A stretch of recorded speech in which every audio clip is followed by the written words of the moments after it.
So, I don't know if you can see that over there, external wall height. And by that, I mean this wall here.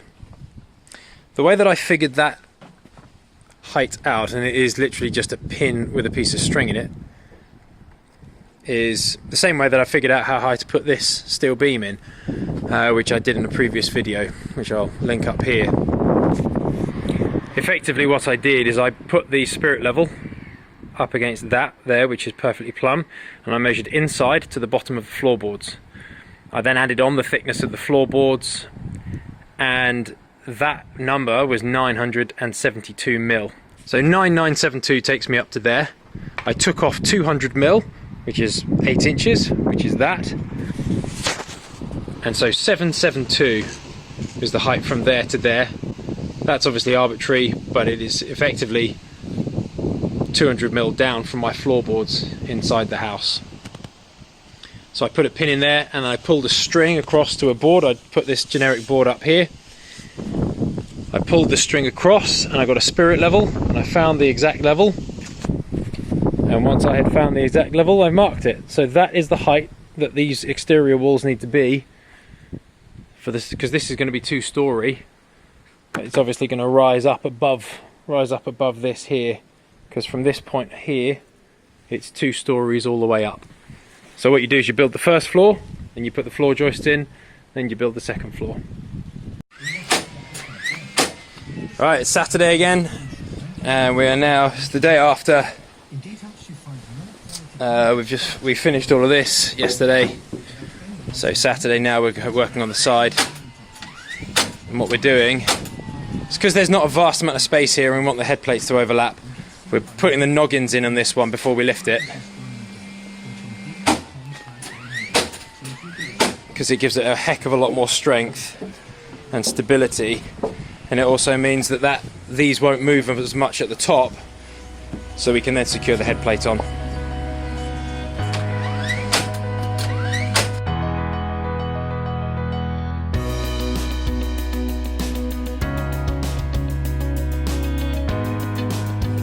Okie dokie. So the reason that we're doing it this way is because these walls are so much bigger and it is quite windy today. We do not want a big sheet of OSB on there acting like a sail and pulling it across and making it fall.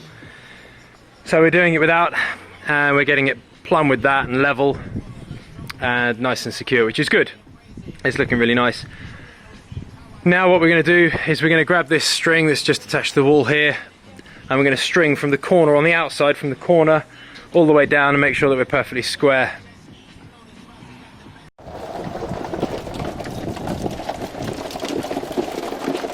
There is a limit to what we can do in this rain, so we're calling it off for the day.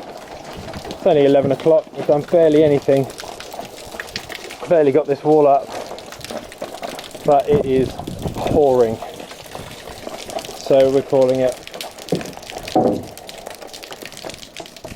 rubbish. Right, it is a couple of days later and we finally have some blue sky after having almost permanent rain for about 3 days, which has been absolutely miserable and almost impossible to work in because of this stage of the work. So what am I up to today? Well, today I'm actually going to be fixing some mistakes which I've made and suddenly realised I've made. So hold my hands up, we're not perfect, we get stuff wrong. This window arrangement here is absolutely perfect and spot on if I was having a window in the middle of my house in a stud wall.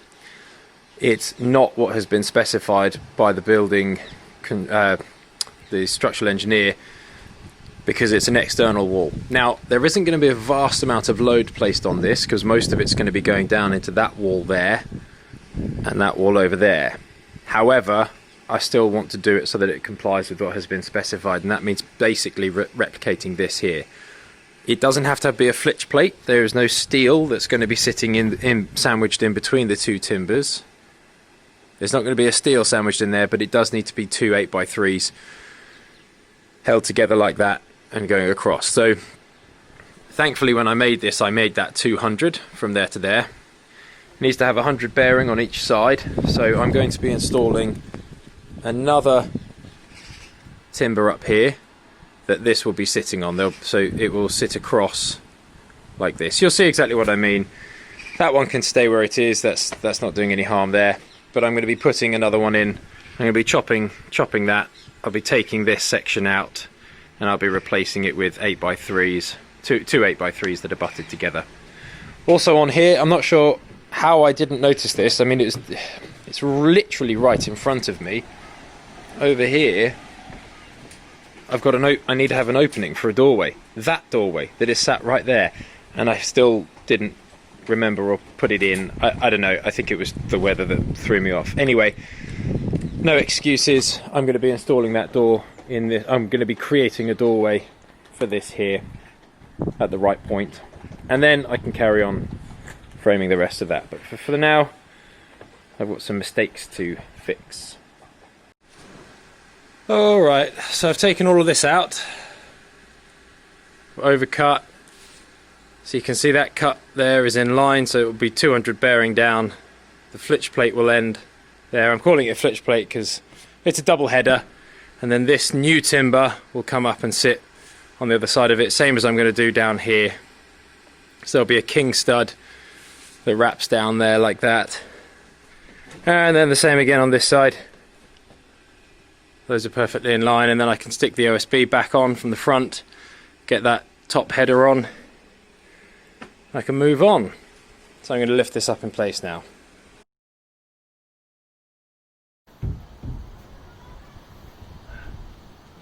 Tom's doing all the heavy lifting. This is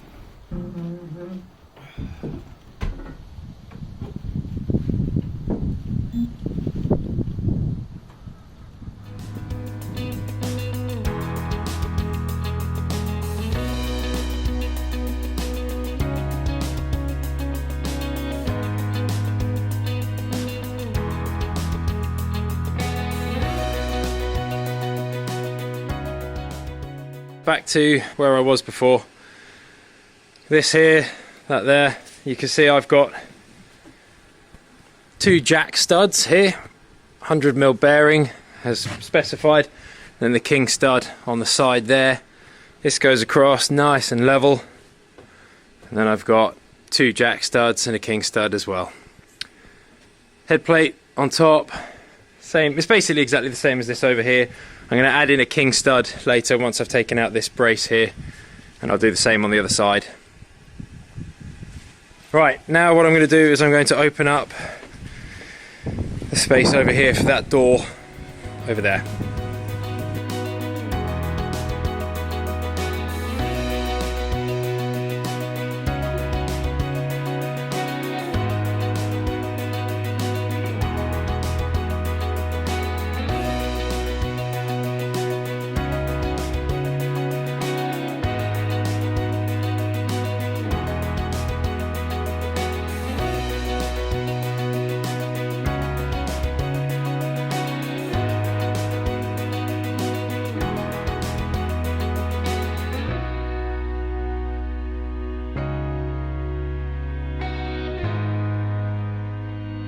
Okay, I've opened this up.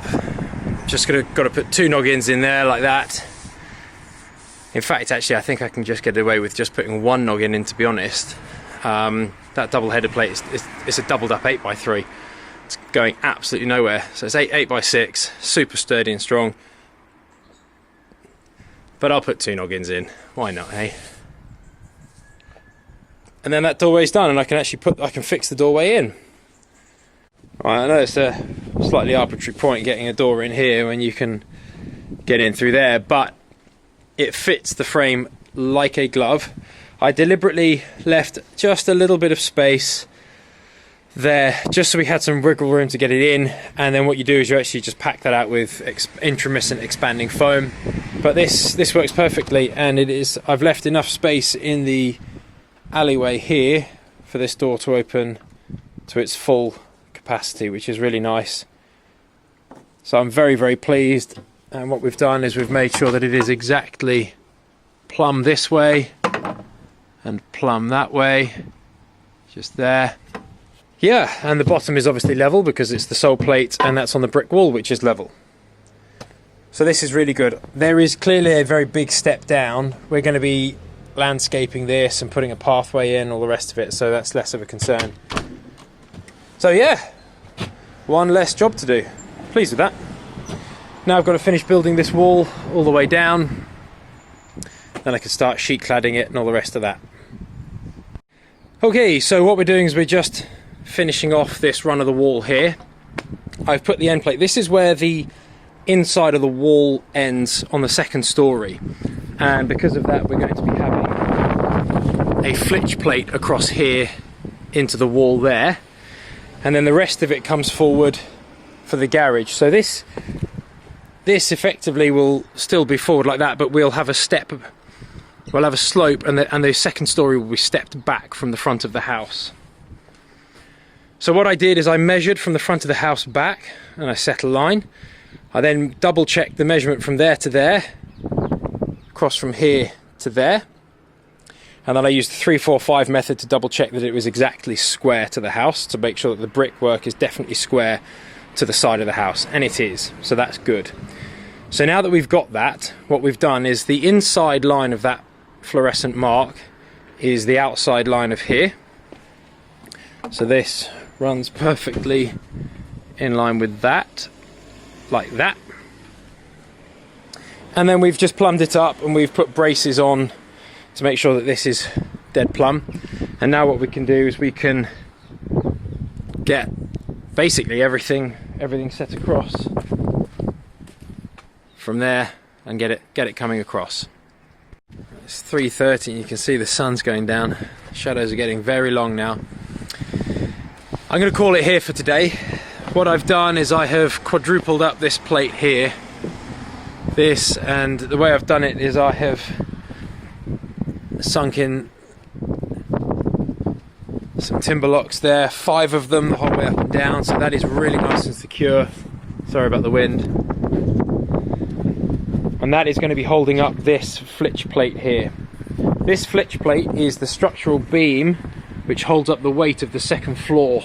It's going to be either sunk into the wall there or buried or sat on a ledger board over there, sitting on top of that point there. So I'll be cutting that header plate off, and the top header plate will run over the top of it. You'll see that. But that flitch plate is ready to go up, and it'll be going up on the inside of that line there. Once I've done that, I don't need to do that just yet, but it's ready to go. What I do need to do is finish off the noggins and the studs along here across the front. They can go back to being the normal height there of 2535. There's the height of the stud. Can go back to the normal height there. So yes, it's good. I'll finish off those now and then I'll call it a day. The reason that I've been able to get so much done today is because I've had 2 pretty good helpers. I've had Isla helping me. Hi. And Mummy helping me. So the 2 girls have been helping me today, and that's why I've managed to get so much done. Pretty good helpers, huh?